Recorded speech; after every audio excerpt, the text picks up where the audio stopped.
It was December of the year 1944. The trees in the Ardennes stood like skeletal silhouettes beneath a sky weighed down by snow. The wind was sharp and cold, pushing the falling flakes sideways across the forest floor beneath a camouflaged net inside a frozen M10 Wolverine tank destroyer. Private First Class Ray Thompson watched through a fogged periscope. His breath came in shallow bursts. His gloved hands trembled not from fear, but from the bitter cold that seeped through every inch of metal and bone. Just 800 yards away, a line of German tanks snaked its way through the woods. There were 12 of them, Panzer IV models mostly, and one Tiger I at the front behind them. Half-tracks rolled with infantry and fuel trucks brought up the rear. They were heading toward a vital crossroad. A road that, if taken, would cut off supplies and reinforcements to the 101st Airborne Division, currently encircled in Bastogne. Thompson had no orders, no permission to fire. He was told to wait, to observe, and to report, but he could see what was about to happen. So he made a decision without a single command, without clearance. Ray Thompson pulled the trigger, and everything changed. The rules of engagement 3 days earlier inside a drafty farmhouse near the Belgian front. Ray Thompson sat hunched over a cold metal desk as his commanding officer briefed the crew of the 702nd Tank Destroyer Battalion. "No one fires without confirmation from command," the officer said flatly. "I don't care what you see. I don't care how close they are. We do not give away our position unless ordered." The room was quiet, the men nodded, but there was tension beneath the surface. Everyone knew the enemy was moving, and fast, outside. The Battle of the Bulge was just beginning on December 16th. Under cover of fog and snow, the German army had launched its last major offensive on the Western Front. It was called Operation Watch on the Rhine. The goal was simple: split the Allied line in two, capture Antwerp, and force a negotiated peace. They hit, with over 200,000 men, more than 1,000 tanks, and absolute surprise. American lines buckled. Some units vanished overnight, friendly positions changed by the hour, and in the confusion, many commanders feared the worst enemy might not be in front, but friendly fire from behind. So the rule was, wait for orders. For Thompson, that meant observation duty. He and his 3-man crew were dug into a ridge near a forest road north of Novelle, a crossroads town just outside Bastogne. They had good cover, ample range, and an icy view of the valley below, but no permission to engage day and night. Thompson scanned the terrain through his frosted scope. He marked tank tracks, counted pines stripped by treads, and sketched enemy movements in a notebook. His mother had mailed him months ago. He logged everything: range-bearing, wind speed. But he didn't fire once he had tracked a lone Panzer creeping near a ravine for nearly an hour. No orders came. It passed. The anger inside him burned, but the discipline held. He knew what his job was. He knew the cost of a wrong shot. One wrong shell could mean a dozen dead Americans or a revealed position that brought down an entire German battery in return. But as the hours dragged on and more enemy traffic moved through the trees, the question changed: was holding fire really the safer option? Thompson wasn't reckless. He was precise. He studied German columns, like a mathematician studies patterns. He knew how they moved, how they stacked vehicles for support, how they relied on tight formations. And more importantly, he knew where to hit them if and when the time ever came. He just didn't know yet that he would be the one to decide it. Who was Ray Thompson? Raymond Charles Thompson was not born a soldier. He grew up in the vast, flat nothingness of western Kansas, where winter wind could peel the paint off a barn, and summer heat baked the wheat fields until they cracked open like overcooked bread. His father, Charles, ran a small engine repair shop in town. His mother, Anna, taught 7th grade math at the local school. Ray grew up surrounded by gears, grease, and graph paper, Even as a boy, he saw the world through angles. He could tell you exactly how far a grain silo was by the length of its shadow when most kids played with slingshots. Ray was building one with a pulley system and counterweights, trying to see how far he could launch a pebble with pure precision. He didn't join the army because he was itching for a fight. He enlisted in 1942 because he wanted to study engineering, and the army offered him training pay and a future. He got the training, the pay wasn't much. The future that depended on surviving Europe by the time Thompson arrived in Normandy. He was 22 years old and already looked 5 years older. His first combat experience came in the hedgerows, where the enemy could be 10 feet away and you wouldn't know until they were firing. He watched a friend, Jimmy Delgado, burn alive when a Panzer's shell caught their half-track in a roadside ditch. Another, Frank Murray, was vaporized by a mine outside St. Louis. Thompson stopped believing in luck after that, or orders, or safe distances. He started believing in patterns. Routines. He studied how tanks moved, where they paused, how long it took for a turret to rotate. He started carrying a small spiral notebook in his jacket. Every German vehicle he encountered, he'd sketch it. Note the vulnerabilities, the blind spots. He didn't talk much. Other soldiers called him the quiet clock, because when he did speak, it was short, direct, and usually timed down to the second. But when it came to gunnery, he was deadly, not flashy, not fast, just accurate, predictable in the best possible way. In the Army's view, he was a good gunner, disciplined, smart, calm under fire. What they didn't realize, what even his closest crewmates didn't fully see, was that Ray Thompson was also a thinker. A tactician, not just a trigger puller, but a man who could see a battlefield like a chessboard. And in 3 days' time, that quiet Consan with the Anglo-obsessed brain would rewrite the rules of engagement in a single burst of firepower. Because sometimes war doesn't reward those who follow instructions. It rewards the ones who understand when to break them, what he was up against. On the morning of December 19, 1944, the fog lay thick and low across the Ardennes. It clung to the branches like smoke. Vision was limited. Sound was distorted, but through his periscope, Ray Thompson saw them first. The silhouette of a tiger. One tank, the unmistakable beast with its long barrel and snarling square shoulders, then another and another. A German column was moving through the forest road, like a steel serpent, 12 vehicles, maybe more. It was a textbook armored assault column, clean, tight, disciplined at the front. The Tiger LED like a battering ram capable of punching through nearly anything. The Americans had behind it came 3 Panzer, 4 tanks each, fast, efficient, deadly. Then came 2 half-tracks, filled with infantry behind them, support vehicles, ammunition trucks, fuel tankers, field kitchens. Even the tail end of the column was flanked by a self-propelled anti-aircraft gun, a sign they were expecting contact and prepared for anything. Anything except one unapproved American gunner with a Wolverine. The road they were on was narrow, barely wider than the column itself. Steep forest banks on either side, thick trees hemming them, in no room to maneuver, no room to scatter. To Thompson, it wasn't just a road, it was a trap. But here's the catch. Ray had no orders, no one else could see what he saw. Radio contact with his battalion's forward HQ was weak, garbled, or non-existent, and the only way to reach command was to reposition and risk exposure by protocol. He was supposed to observe the enemy, report their heading, let air support or artillery take the lead. But Thompson wasn't watching a column in transit. He was watching a blade aimed straight at the throat of the American line that road. The one they were creeping down, LED, directly to the Novo crossroads.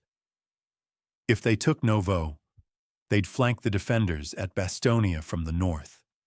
The 101st Airborne Division, already encircled, would lose its last major supply lifeline. The result would be catastrophe, tens of thousands of Americans cut off in the cold.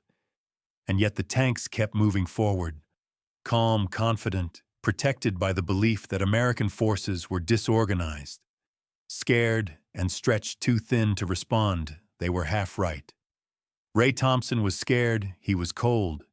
He was isolated, but he wasn't disorganized. He was calculating, he knew that if he fired too early, they'd scatter if he hit the wrong target. The others might escape or return fire with overwhelming force. But if he fired with precision, just the right vehicles in the right order, he could do something most officers would say was impossible. He could dismantle an entire armored column, piece by piece, and he'd have to do it without a word from command, without backup, without permission. He licked his lips, reached for the elevation dial, took one last look at the formation, and waited for the moment. No manual had prepared him for the unauthorized pattern begins. Ray Thompson had never fired without orders. Not once, not in training, not in France. Not even when his instincts told him to pull the trigger days earlier as a lone Panzer crossed his scope. But now staring at a perfectly exposed German armored column crawling forward like clockwork. He realized something waiting was no longer caution. Waiting was suicide. And so with no radio contact, no green light, and no one to back him up, Ray adjusted the angle, held his breath, and fired, but he didn't aim for the lead tank. He aimed for the third.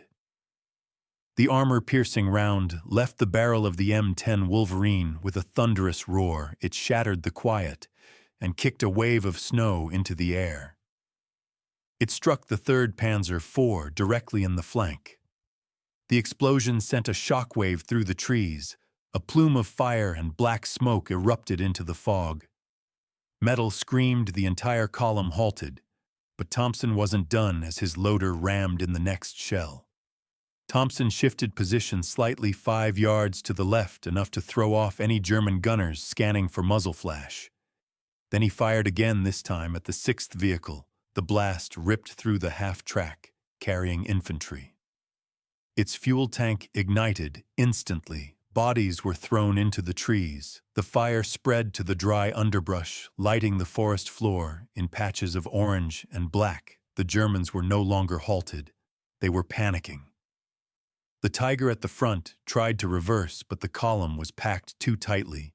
The crew inside the Tiger shouted and gestured furiously, trying to clear a path. But behind them, the rest of the formation was now bottlenecked. Blinded, burning, boxed in, Thompson reloaded again. His crew, now fully alert and realizing what was happening, didn't question him. They followed his lead. He fired at the 8th vehicle, a fuel truck. The result was instant and biblical. The explosion rocked the hillside, flames jetting skyward like a volcanic blast. The force knocked 2 nearby infantrymen to the ground. The fireball backlit the tank silhouettes like ghostly shadows. From a distance, it sounded like a full artillery ambush. In reality, it was one man, one gun, and a gut feeling, but the order of his shots wasn't random. Thompson had spent months studying German doctrine. He knew their reliance on tight formations, knew the logic behind their fuel and support.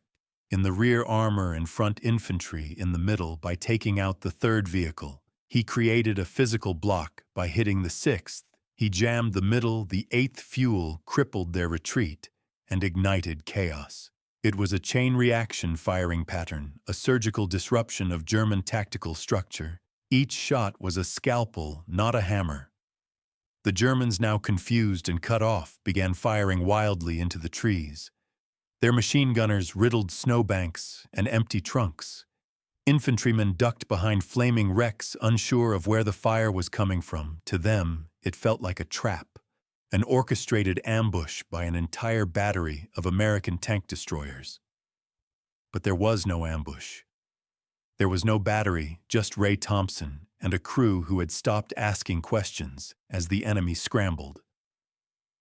Thompson moved again, using the forest terrain like a sniper. He knew how to use angles, knew how far his gun could reach without revealing too much. Every new position was chosen for cover, for elevation, for maximum confusion. He wasn't just shooting, he was dismantling, and each blast was another page, torn from the German field manual destruction.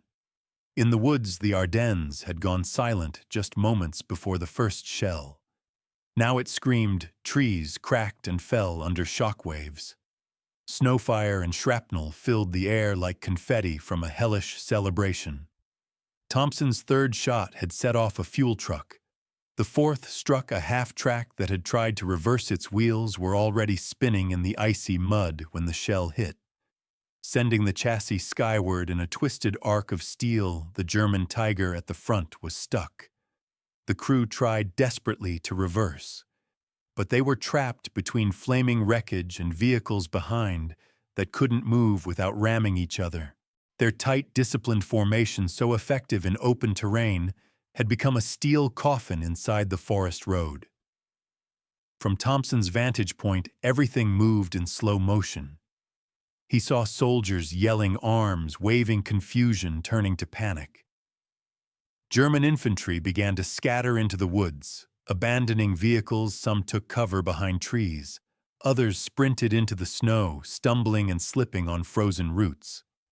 One officer climbed on top of a tank to get a better view and was cut down by a burst of Thompson's coaxial 50 caliber machine gun.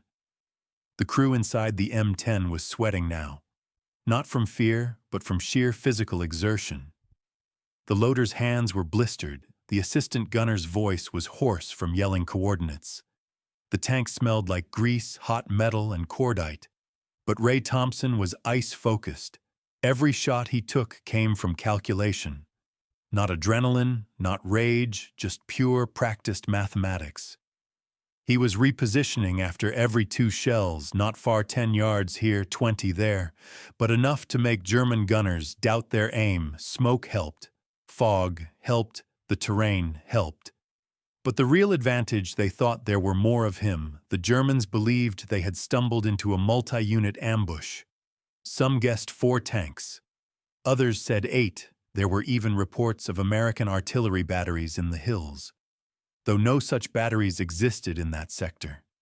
The truth, it was one M10 tank destroyer, with a 3-man crew and a gunner, who was supposed to be following orders. By the 30-minute mark, the road was clogged with burning steel. At least 5 vehicles were destroyed. Another 3 were immobilized survivors from the rear fuel, and support crews had already turned and run back down the forest trail. The Tiger finally managed to pivot its turret, rotating toward the ridge where Thompson had fired.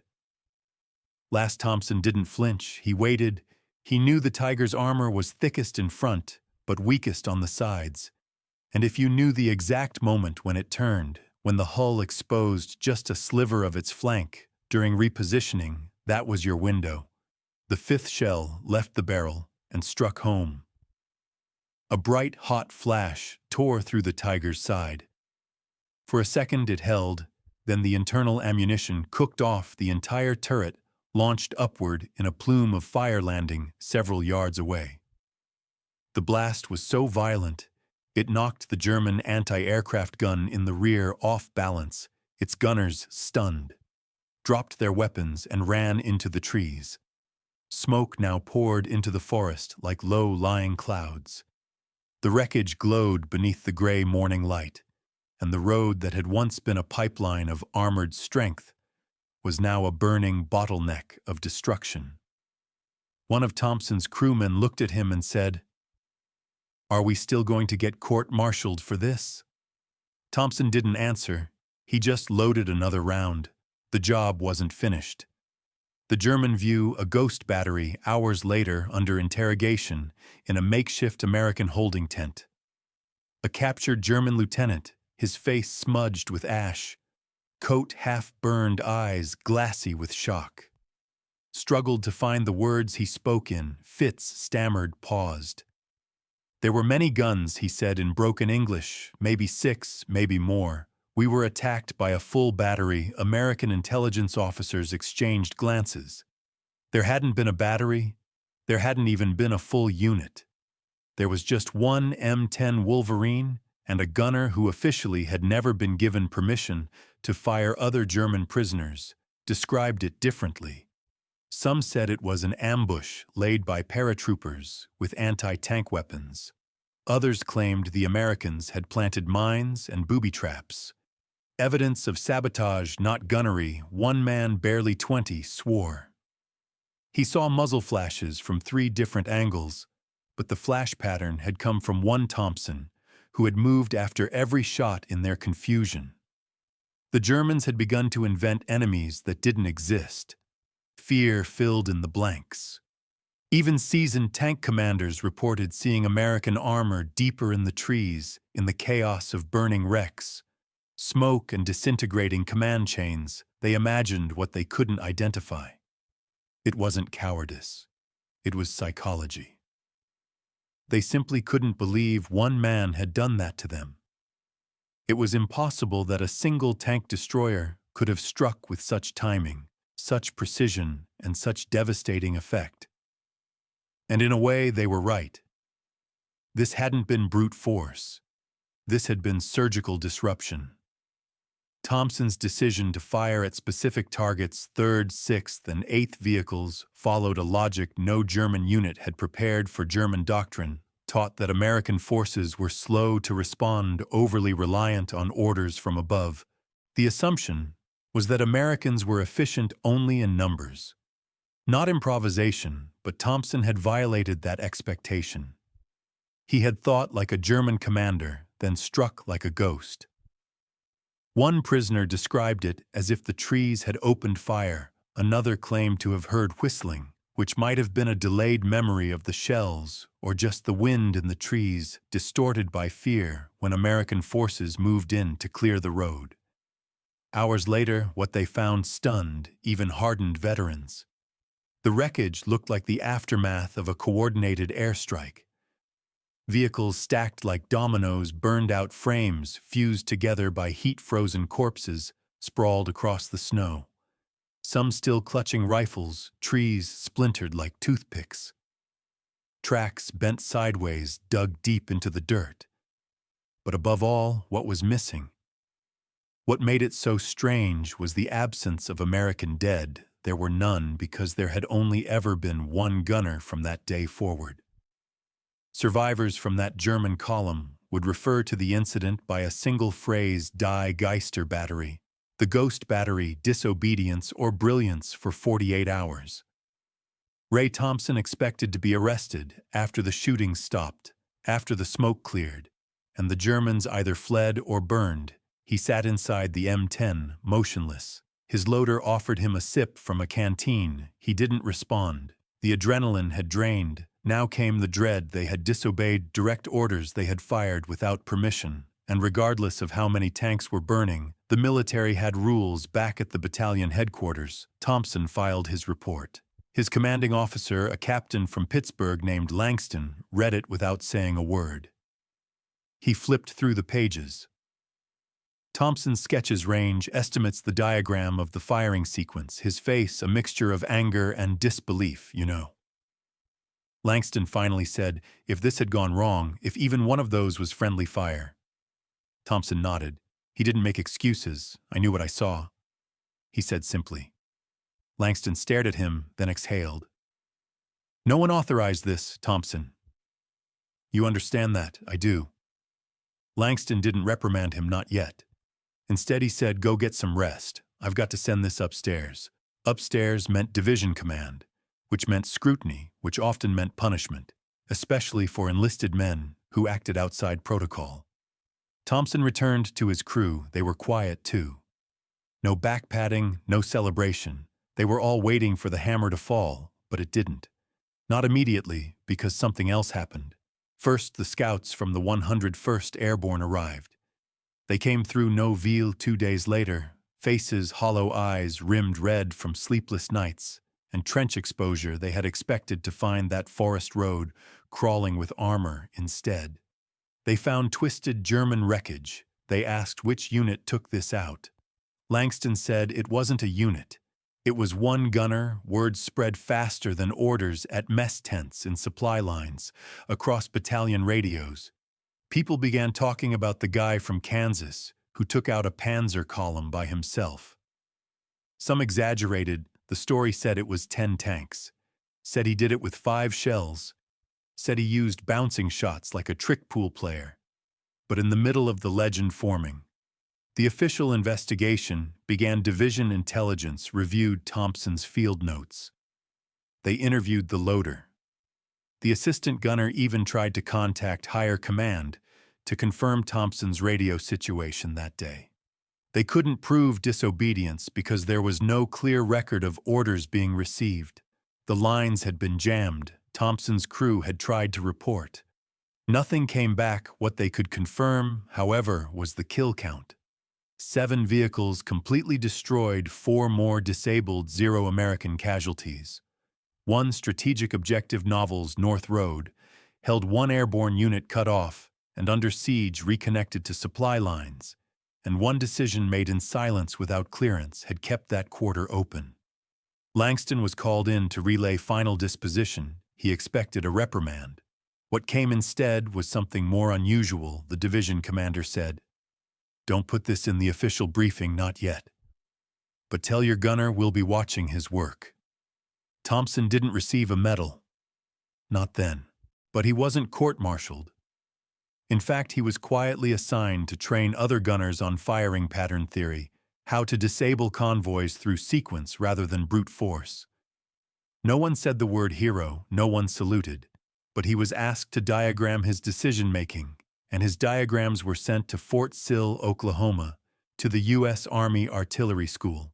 That's when it hit him. They hadn't just forgiven what he did, they were studying it. Langston approached him one evening weeks later while Thompson was cleaning the breech of a recoilless rifle. "You know," Langston said, "I was ready to report you for insubordination." Thompson looked up. Langston shrugged. "But then I read that line in your notebook. The one about controlled collapse. What did you mean by that?" Thompson wiped his hands. "When you pull 1 stone from a wall. He said the rest falls if you know where to pull." Langston smiled. "Well, next time you decide to knock down a wall, just give me a little warning." Thompson didn't smile back. He just nodded, because to him it wasn't a victory. It was a solution, a calculation, a necessity, and deep down he knew it could have gone the other way. He'd made peace with that, but war doesn't always punish disobedience. Sometimes it learns from it, the pattern that changed doctrine. Ray Thompson never asked to be remembered. He didn't keep journals, he didn't pose for photographs. After the war, he went home to Kansas, married a girl named Helen from the next town over, and started a small repair shop near Dodge City. He fixed tractors, built grain silos, taught his son geometry by marking angles in the dirt with a stick. He never once called himself a hero, but others did. Because years after the Battle of the Bulge, the Army quietly began teaching something they called asymmetrical engagement. Sequencing, a fancy term for a deceptively simple idea: don't aim for the front, aim for the collapse. The case study: they used a single engagement outside Nouville, Belgium. They showed grainy overhead maps of a forest road. Wreckage patterns, vehicle placements, firing trajectories. No names were given. The file was unclassified, but buried in artillery doctrine manuals that most officers never read. Still, the students at Fort Sill and later Fort Benning studied it because it worked, because it saved lives, because it changed the understanding of what one gunner could do, not through firepower, but through geometry, through logic, through a willingness to act when orders fall silent. Years later, a colonel who had studied Thompson's engagement as a young lieutenant would summarize it like he didn't break orders. He operated beyond them. It was the ultimate paradox. A man who disobeyed the chain of command became the model for flexible battlefield thinking. His unofficial firing pattern technique was later integrated into Cold War doctrine, especially in training tank destroyer crews to disable Soviet armored columns in Eastern Europe. The concept: create artificial choke points through selective targeting, then exploit the enemy's own formation discipline against them. It was revolutionary, And it came from a Kansas farm kid who had never attended college. Decades later, a military historian stumbled across the original field report, filed by Captain Langston, buried in a cardboard box of World War II. After action reports, it was stamped with a faded red line. The historian tracked down Thompson, now in his 80s, quiet and slightly deaf, living in a modest home with his wife and a cat named Murphy. He asked Ray about that day in the Ardennes. Ray took a long time to answer, then said, "I remember the trees. I remember how still it was before the first shot, like the world was holding its breath." He didn't speak of victory or glory or regret, just precision, just necessity. When asked why he didn't wait for orders, he replied, "Because by the time the radio worked, it would have been too late." He paused, then added, "I didn't break the rules. I just stepped past them for a minute long enough to do what had to be done." That answer never made it into the official history books, but it stuck with the historian, and now maybe with you. Ray Thompson didn't win the war, but he saved a road. He saved a column of paratroopers. He saved a moment, and in war, sometimes that's everything. He reminded the Army that courage isn't always loud. Sometimes it whispers, sometimes it calculates, and sometimes it pulls the trigger, not out of defiance but out of deeper duty. One gunner, one decision, one pattern, and an entire German column brought to its knees.